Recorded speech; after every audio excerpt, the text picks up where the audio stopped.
الشیطان الرجیم بسم اللہ الرحمن الرحیم۔ پروگرام شرعی احکامات کے ساتھ اور زکوٰۃ کے مسائل کے ساتھ آپ کی خدمت میں حاضری کا شرف حاصل ہے۔ زکوٰۃ ہمارے مذہب اسلام میں ایک اہم فریضہ ہے اور صاحب مال پر مخصوص شرائط کے پائے جانے کے بعد یہ فرض قرار دی گئی ہے، لہذا ہر صاحب مال جو مسلمان ہے اور اس میں شرائط پائی جاتی ہیں اسے کوشش کرنی چاہیے کہ زکوٰۃ اپنے وقت پر ادا کرے۔ لازم سی بات ہے کہ زکوٰۃ کی ادائیگی کب اس پر واجب ہے کب نہیں، اور شرائط اس میں پائی جاتی ہیں یا نہیں پائی جاتی، ایک مسلمان اسی وقت جان سکتا ہے جب اسے ان تمام شرائط کا علم ہو۔ لہذا حقیقتاً ہر عاقل بالغ مسلمان مرد و عورت پر جو تھوڑا بہت بھی مال رکھتا ہے، ان مسائل کا سیکھنا یعنی زکوٰۃ کے مسائل کا سیکھنا فرض ہے۔ اگر ان مسائل میں کوتاہی ہوئی یعنی ہم نے مسائل نہیں سیکھے اور ان مسائل سے ناواقفی کی بنا پر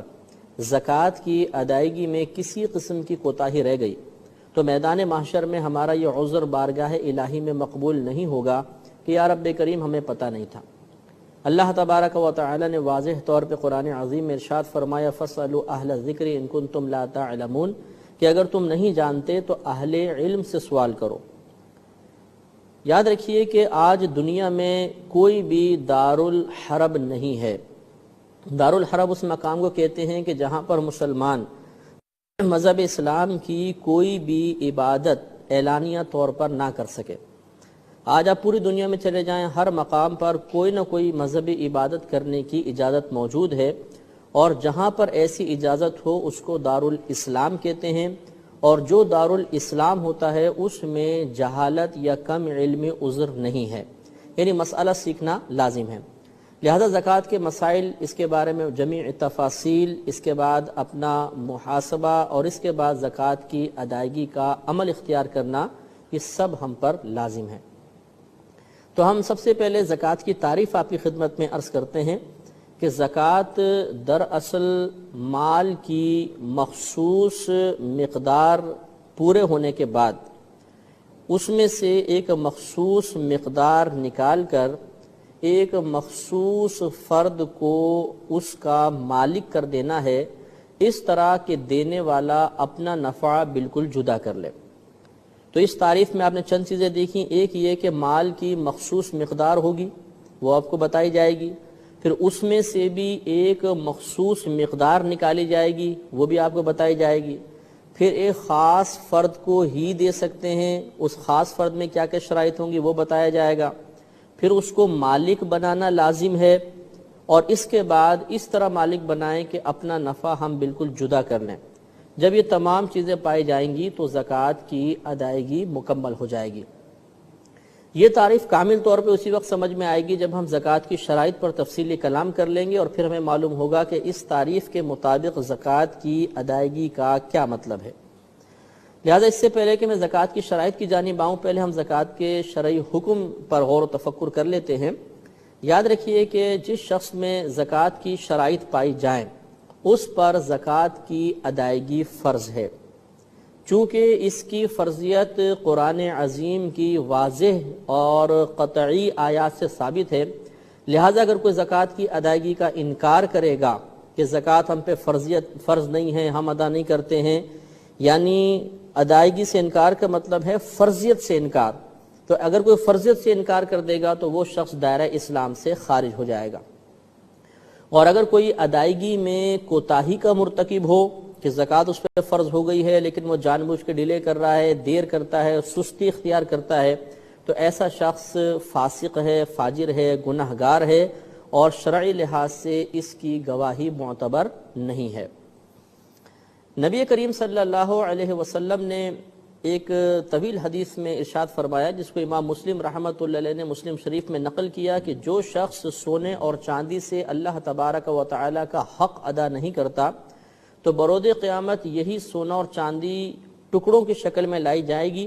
اور اسے جہنم کی آگ میں گرم کیا جائے گا، اور پھر ان ٹکڑوں سے قیامت کے دن اس کی پیشانی، اس کی پیٹھ اور اس کے سینے کو داغا جائے گا، اب آپ خود سوچ لیں کہ تمام مخلوق کھڑی ہوگی اور اس کے سامنے یہ داغنا ہوگا، اور یہ جہنم کے اندر نہیں ہے، بلکہ نبی کریم صلی اللہ علیہ وسلم نے فرمایا کہ یہ اس دن میں یہ عمل ہوگا جس کی مقدار 50,000 سال کے برابر ہے، اور اس کے بعد اللہ تعالیٰ چاہے تو اس کو جنت میں داخل کر دے اور چاہے تو جہنم میں ڈال دے۔ اس سے معلوم ہوا کہ زکوٰۃ کی ادائیگی نہ کرنے کی بنا پر اگر اللہ تبارک و تعالی ناراض ہوا اور اس نے عذاب میں مبتلا کر دیا تو سب سے پہلا عذاب میدان محشر میں ہی شروع ہو جائے گا، اور اس وقت آدمی سب کے لیے تماشا بن جائے گا۔ تو ذی شعور صاحب عقل اور سمجھدار شخص کے لیے یہ قطعاً مناسب نہیں کہ وہ تھوڑے سے پیسہ بچانے کے لیے اپنے آپ کو آخرت کی اس ذلت میں مبتلا کر دے، لہذا زکوٰۃ کا حساب کرنا بہت ضروری ہے۔ حضرت ابوبکر صدیق رضی اللہ تعالی عنہ کے دور میں، یعنی جب نبی کریم صلی اللہ علیہ وسلم کا انتقال ہوا تو بعض عرب قبائل نے زکوٰۃ کی فرضیت سے انکار کر دیا تھا، تو حضرت ابوبکر صدیق رضی اللہ تعالی عنہ نے ان کے خلاف باقاعدہ جہاد کیا تھا۔ اس سے معلوم ہوا کہ زکوٰۃ کی ادائیگی انتہائی اہم فریضہ ہے، حالانکہ وہ لوگ جنہوں نے زکوٰۃ کی فرضیت کا انکار کیا تھا وہ باقی احکام اسلامیہ کا انکار نہیں کر رہے تھے، باقاعدہ کلمہ پڑھتے تھے، کلمہ گو تھے، لیکن اس کے باوجود حضرت ابوبکر صدیق رضی اللہ تعالی عنہ نے زکوٰۃ کے انکار کی بنا پر ان کے خلاف جہاد فرمایا۔ اس سے معلوم ہوا کہ اگر کوئی قوم آج کے دور میں بھی زکوٰۃ کی ادائیگی میں کوتاہی کرے اور واقعی حکومت اسلامیہ ہو تو حاکم اسلام پر لازم ہوگا کہ ان کی گرفت کرے اور ان سے زکوٰۃ لے،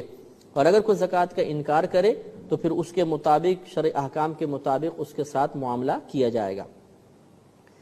قرآن عظیم میں اللہ تبارک و تعالی نے زکوٰۃ کا واضح طور پہ حکم دے دیا، اقیموا الصلاۃ وآتوا الزکاۃ، کہ نماز قائم کرو اور زکوٰۃ ادا کرو۔ چنانچہ چونکہ آتوا الزکاۃ یہ امر کا صیغہ ہے، اور فقہ حنفی کے روح سے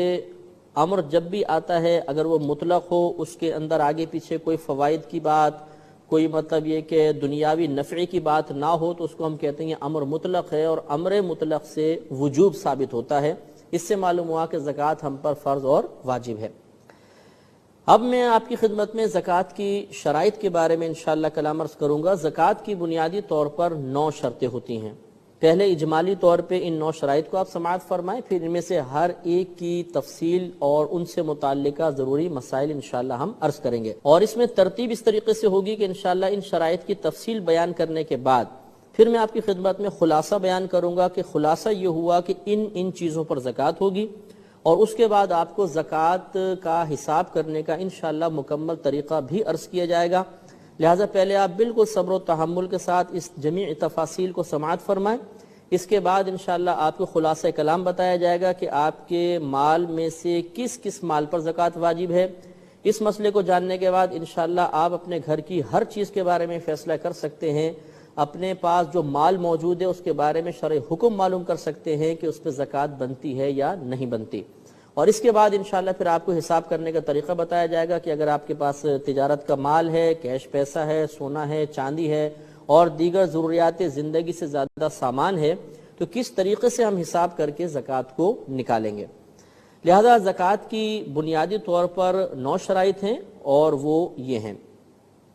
نمبر 1 مسلمان ہونا، نمبر 2 بالغ ہونا، نمبر 3 عاقل ہونا یعنی عقل والا ہونا، نمبر 4 مال اس شخص کی ملک میں ہو، نمبر 5 ملک میں ہونے کے ساتھ ساتھ اس پر وہ قابض بھی ہو، اس کے قبضے میں بھی ہو۔ یہ ہو سکتا ہے کہ ایک مال کے ہم مالک کہلائیں لیکن ہمارے قبضے میں نہ ہو، مثال کے طور پہ مال چوری ہو جاتا ہے، اب اس مال کے ہم مالک ہیں لیکن وہ قبضے میں نہیں ہیں، تو اس لیے چوتھی شرط یہ ہوتی ہے کہ آدمی اس مال کا مالک ہو، اور 5واں یہ کہ وہ مال اس کے قبضے میں بھی ہو۔ چھٹی شرط یہ ہوتی ہے کہ جو ہمارے پاس مال ہے جس پر زکوٰۃ بنے گی وہ قرض سے فارغ ہونا چاہیے، یعنی ہم پر کوئی قرضہ وغیرہ نہ ہو، یہ ضروری ہے۔ 7واں یہ کہ وہ جو پیسہ ہے یہ حاجت اصلیہ سے زائد ہونا چاہیے، یعنی پیسے سے مراد جو بھی ہم مال پہ زکوٰۃ ادا کر رہے ہیں یہ مال حاجت اصلیہ سے زائد ہونا چاہیے۔ حاجت اصلیہ کسے کہتے ہیں یہ انشاءاللہ پوری تفصیل ہم آگے عرض کریں گے۔ 8واں وہ مال بڑھنے والا ہونا چاہیے جس کو شرعی اصطلاح میں مال نامی کہا جاتا ہے، یعنی بڑھنے والا مال۔ اور 9واں یہ کہ اس مال پر پورا 1 سال گزر چکا ہو، تو تو یہ 9 شرطیں ہو گئیں. نمبر 1 مسلمان ہونا، نمبر 2 بالغ، نمبر 3 عاقل ہونا، نمبر 4 اس مال کا مالک ہونا، نمبر 5 اس پر قابض ہونا، نمبر 6 جو زکوٰۃ ادا کرنا چاہتا ہے وہ قرض سے فارغ ہو، نمبر 7 وہ مال حاجت اصلیہ سے زائد ہو، نمبر 8 وہ مال بڑھنے والا ہو، اور نمبر 9 اس مال پر پورا 1 سال گزر چکا ہو. اب ہم اس کی تفصیل پر آتے ہیں. نمبر 1 مسلمان ہونا. معلوم یہ ہوا کہ زکوٰۃ فقط مسلمان کے مال پر ہوگی، لہذا اس سے مسئلہ بھی معلوم ہو گیا کہ ایک شخص جو بہت زیادہ مثلا ارب پتی ہے، کروڑ پتی ارب پتی ہے، لیکن کافر ہے، پھر وہ اسلام قبول کرتا ہے، تو جب وہ مسلمان ہوا اس کے بعد اس کا زکوٰۃ کا سال شروع ہوگا. زمانہ کفر میں چاہے کتنا ہی اس کے پاس مال تھا، اس پر زکوٰۃ لازم نہیں ہوگی. اس کے علاوہ یہ بھی یاد رکھیں کہ چونکہ مسلمان ہونا شرط قرار دے دیا گیا، لہٰذا دارالاسلام میں، جیسے کہ میں نے پہلے آپ کو بتایا کہ پوری دنیا اب تقریباً دارالاسلام ہے، کہیں دارالحرب ہمیں نظر نہیں آتا، لہٰذا اب مسلمان اگر ہے اور اس کے پاس مال موجود ہے تو زکوٰۃ اس پہ بن جائے گی، چاہے اسے زکوٰۃ کی فرضیت کا یا اپنے اوپر زکوٰۃ کے واجب ہونے کا علم ہو یا نہ ہو. جیسے ہماری مشاہدے میں اکثر بات آتی ہے کہ گھر کی خواتین ہوتی ہیں، ان پہ زکوٰۃ بن چکی ہوتی ہے، لیکن ایک عام عوامی تصور ہوتا ہے کہ زکوٰۃ تو جی گھر کے سرپرست نکالیں گے، زکوٰۃ تو فلاں بیٹا نکالے گا، اور والدہ سال ہر سال سے زکوٰۃ نہیں نکالتی ہیں. تو اگر وہ مسلمان ہیں تو عالم ہونا جاہل ہونا برابر ہے، ہر ایک پر زکوٰۃ واجب ہوگی، کسی کی جہالت کی بنا پر زکوٰۃ کی فرضیت ساقط نہیں ہو سکتی ہے. اس کے بعد بالغ ہونا اور عاقل ہونا. بلوغت آپ کو معلوم ہے، ہم نے پہلے بھی بارہا مختلف پروگرامز میں اس کی تعریف عرض کی کہ لڑکے کے لیے بالغ ہونے کی عمر 12 سے 15 سال کے درمیان ہے.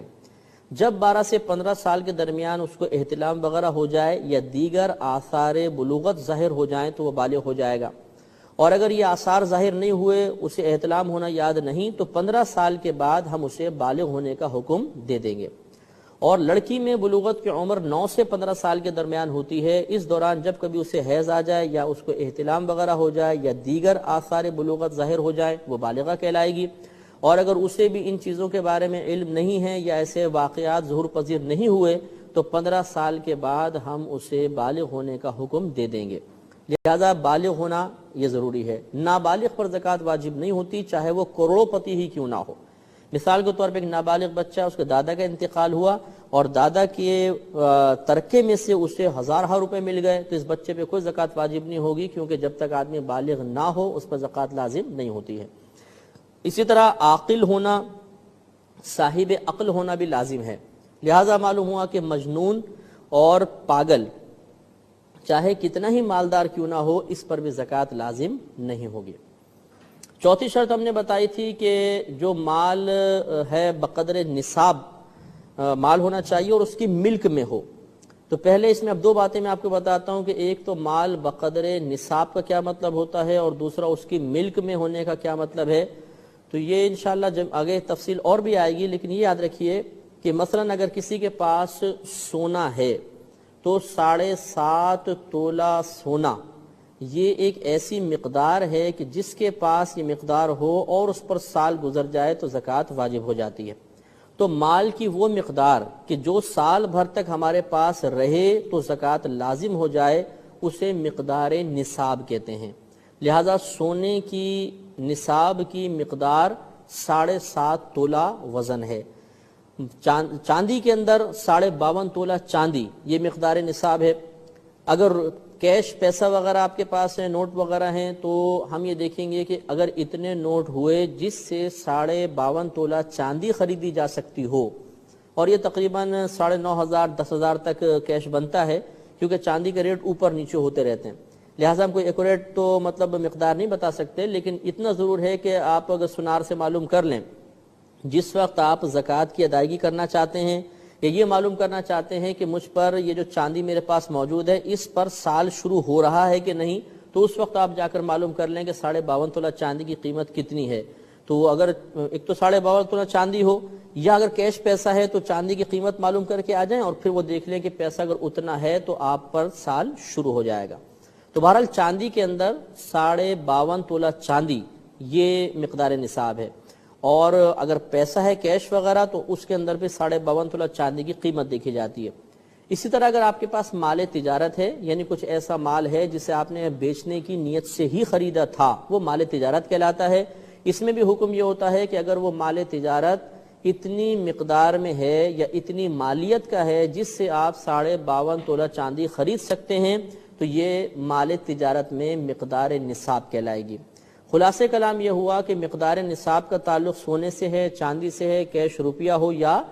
مال تجارت ہو، اور اس کے اندر حساب وہی ہے کہ اگر خالصتاً سونا ہے تو 7.5 تولہ سونا، چاندی ہے تو 52.5 تولہ چاندی، اگر روپے ہیں تو 52.5 تولہ چاندی کی مالیت کا اعتبار ہوگا۔ اسی طرح مال تجارت ہے تو ہم دیکھیں گے کہ اس کی قیمت 52.5 تولہ چاندی کے برابر یا زیادہ ہے یا نہیں۔ تو یہ ہو گیا مال نصاب، اور پھر آدمی اس پر مالک بھی ہو، اس کی ملک میں بھی ہو۔ اس سے معلوم یہ ہوا کہ مثال کے طور پہ اگر گھر میں میاں بیوی ہیں، بیوی کی ملک میں 9 تولہ سونا ہے اور شوہر غریب ہے، تو اب ہم یہ نہیں کہیں گے کہ شوہر پہ زکوٰۃ لازم ہے کیونکہ بیوی کے پاس سونا ہے۔ سونا اگر بیوی کی ملک ہے تو مالک وہ ہے، شوہر نہیں، تو چونکہ یہ مالک ہی نہیں ہے لہذا شوہر پہ زکوٰۃ واجب نہیں ہوگی بلکہ بیوی پر زکوٰۃ لازم ہوگی۔ پھر اس کے بعد اگلی شرط تھی کہ اس مال پر وہ قابض بھی ہو، لہذا اگر یہ مال اس کے قبضے میں نہیں ہے تو پھر اس پر اتنے عرصے کی زکوٰۃ لازم نہیں ہوگی۔ اس کی چند صورتیں ہیں۔ مثال کے طور پر کسی کا مال چوری کر کے لے گئے، روپیہ چرا کے لے گئے یا سونا چاندی چرا کر لے گئے، اور بالفرض 2 سال تک وہ واپس نہ ملا، اور پھر 2 سال کے بعد پولیس نے پکڑ لیا اور بتایا بھی آپ کا سونا چاندی مل گیا ہے، تو ان 2 سال کی زکوٰۃ لازم نہیں ہوگی، اس لیے کہ یہ سونا چاندی اس شخص کی ملک تو کہلائے گی، یہ اس کا مالک تو ہے، لیکن یہ مکمل طور پہ اس پہ قابض نہیں ہے، اس کے قبضے میں مال نہیں رہا، لہذا اس پر زکوٰۃ لازم نہیں ہے۔ اسی طریقے سے مثال کے طور پہ دریا میں یا سمندر میں کوئی چیز گر گئی اور پھر وہ 1-1.5 سال بعد مثلا نکلی، تو اتنے عرصے کی زکوٰۃ اس پر لازم نہیں ہوگی کیونکہ اس کے پاس کوئی ایسا ذریعہ نہیں تھا کہ وہ اس پہ مکمل طور پہ قبضہ کرتا۔ اسی طریقے سے مکمل طور پہ قابض نہ ہونے کی ایک صورت یہ بیان کی گئی ہے کہ ہم نے کسی کے پاس امانت رکھوائی اور پھر ہم خود بھول گئے کہ کس کے پاس رکھوائی تھی۔ اب مثلا 1 سال گزر گیا، 2 سال گزر گیا، پھر یاد آیا اچھا فلاں کے پاس کچھ مال رکھوایا تھا، تو اب ہم اگر وہ مال لے لیں گے تو چونکہ درمیان میں ہم مکمل طور پہ بھول چکے تھے کہ کس کے پاس امانت رکھوائی تھی، لہذا یہ بالکل ایسا ہوگا جیسے اس مال پر ہمارا قبضہ نہیں رہا، لہذا اس سالوں کی زکوٰۃ واجب نہیں ہوگی۔ اسی طریقے سے اگر ہم نے کسی کو قرضہ دیا تھا اور اس شخص نے جس نے قرض لیا ہے اس قرض کا انکار کر دیا کہ بھئی میرے پاس تو نہیں ہے، تم نے مجھے دیا ہی نہیں ہے، اور دینے والے کے پاس گواہ بھی موجود نہیں ہے کہ وہ گواہ قائم کر دے کہ میں نے واقعی اس کو قرضہ دیا تھا، تو ایسی صورت میں جتنا عرصہ اس شخص کے پاس مال رہے گا زکوٰۃ لازم نہیں ہوگی، کیونکہ اگرچہ ملک شرعی لحاظ سے شخص کے لیے ثابت ہے لیکن قبضہ ثابت نہیں ہے۔ تو معلوم ہوا کہ قبضہ 2 طرح کا ہوتا ہے، ایک حقیقتاً قبضہ کہ مال ہمارے ملک میں ہو، اور ایک حکماً قبضہ، وہ یہ کہ کسی لحاظ سے کوئی شخص اقرار کر رہا ہو کہ ہاں یہ مال آپ ہی کا ہے چاہے حقیقتاً ہمارے پاس قبضہ نہ ہو، اور اگر حقیقتاً قبضہ بھی نہیں ہے اور کوئی شخص سامنے سے اقرار بھی نہیں کر رہا، اب اگر وہ مال ہمارے پاس سے نکلا ہوا ہے تو اتنے عرصے کی زکوٰۃ وغیرہ لازم نہیں ہوگی۔ اس سے معلوم ہوا کہ اگر ہم نے کسی کے پاس امانت رکھوائی اور ہمیں یاد ہے کہ امانت کس کے پاس ہے اور ہم نے 3-4 سال تک وہ مال نہیں لیا، تو چونکہ ہمیں معلوم ہے سامنے والا انکار بھی نہیں کر رہا تو 3-4 سال کی زکوٰۃ بنتی رہے گی۔ اسی طرح ہم نے قرضہ دیا لیکن سامنے والا ابھی غریب ہے، تنگ دست ہے، وہ ہمارا قرضہ ادا نہ کر سکا، اور وہ مال اتنا تھا جو مقدار نصاب تک پہنچتا تھا اور اس پر کئی سال گزر گئے، تو جب تک قبضے میں نہیں آئے گا اس وقت تک زکوٰۃ کی ادائیگی تو لازم نہیں ہوگی لیکن زکوٰۃ بنتی رہے گی، سال بہ سال بنتی رہے گی۔ جب وہ مال قبضے میں آ جائے گا اس کے بعد اس زکوٰۃ کی ادائیگی لازم ہوگی، لیکن چونکہ یہاں پر مکمل حقیقتاً قبضے میں آنے سے پہلے ہی حکماً قبضہ پایا جا رہا ہے کہ سامنے والا اقرار کر رہا ہے، لہذا زکوٰۃ بنتی تو رہے گی، ادائیگی اس کی اس وقت لازم ہوتی ہے جب حقیقتاً ہمیں قبضہ حاصل ہو جاتا ہے۔ ایک بات یہ بھی یاد رکھیں کہ بسا اوقات ہم کسی سے قرضہ لیتے ہیں، سامنے والا شخص کہتا ہے کہ آپ بطور ضمانت اپنا کچھ مال میرے پاس رکھوائیں تاکہ اگر آپ قرضہ ادا نہیں کر سکے تو میں آپ کی وہ چیز بیچ کر اپنا قرضہ وصول کر لوں، اس معاملے کو رہن کہتے ہیں۔ تو بعض اوقات ہم چیز رہن رکھوا دیتے ہیں، یعنی قرضہ لیتے ہیں اور بطور ضمانت کوئی شے رکھوا دی. یہ جو شے رکھوائی ہے اس کو مرہون شے کہتے ہیں، مرہون. تو یاد رکھیں کہ مرہون شے کی زکوٰۃ نہ رکھوانے والے پر ہے نہ اس رکھنے والے پر ہے، چاہے کئی سال گزر جائیں. شے مرہون پر زکوٰۃ لازم نہیں ہوتی، زکوٰۃ بنتی ہی نہیں ہے. لہذا اگر 2 سال 3 سال 4 سال تک وہ کسی کی ملک میں رہی، پھر اس مالک نے واپس لے لی، قبضہ کر لیا، تو 3-4 سال کی زکوٰۃ نہیں بنے گی. اور ایسا بھی نہیں ہے کہ ہم یہ کہیں کہ اب مال چھڑا لیا ہے آپ نے، یہ مال آپ کے قبضے میں آ گیا تو سال بہ سال زکوٰۃ بنتی رہی ہے، اب ادا کر دیں. نہیں، وہ زکوٰۃ بنے گی ہی نہیں. ایک مسئلہ یہ بھی یاد رکھیں کہ بسا اوقات ایسا ہوتا ہے کہ ہم کچھ جیسے تجار حضرات ہوتے ہیں، بزنس کرنے والے ہوتے ہیں، کہ کچھ مال خریدتے ہیں اور وہ مال ان کے قبضے میں نہیں آتا. مثال کے طور پہ باہر سے مال منگایا اور وہ مطلب پورٹ پہ پھنس گیا یا ایئرپورٹ پہ پھنس گیا ہے اور کئی سال تک وہیں پر رہا. اب ہم نے چیز خرید لی تو ہم اس کے مالک تو ہو گئے، لیکن مکمل طور پہ ہمارے قبضے میں نہیں آ رہی، بلکہ وہ ایک مقام پر رکی ہوئی ہے. تو اس صورت میں بھی یاد رکھیے کہ چونکہ ہمارے ملک میں آ چکی ہے، حقیقتاً قبضہ نہیں ہے اور کوئی ہماری طرف سے اس ملک کا انکار بھی نہیں کر رہا، لہذا سال بہ سال زکوٰۃ بنتی رہے گی. ہاں، ادائیگی اس وقت واجب ہوگی جب یہ مال مکمل طور پہ ہمارے قبضے میں آئے گا. تو معلوم ہوا کہ اگر کسی کا بندرگاہ وغیرہ پہ مال پھنسا ہوا ہے اور کئی سال تک پھنسا رہا، تو یہ مال تجارت اگر ہے تو اس مال تجارت پر سال بہ سال زکوٰۃ بنتی رہے گی. ادائیگی اس وقت واجب ہوگی جب یہ مکمل طور پہ مال ہمارے قبضے میں آ جائے گا. اگلی شرط نصاب کا، مقدار نصاب کا قرض سے فارغ ہونا ہے. یاد رکھیے کہ ایک شخص مثلا مالک نصاب ہے، اس کے پاس اتنا مال موجود ہے کہ اس پہ زکوٰۃ لازم ہو جاتی ہے، لیکن اس پر اتنا قرضہ بھی ہے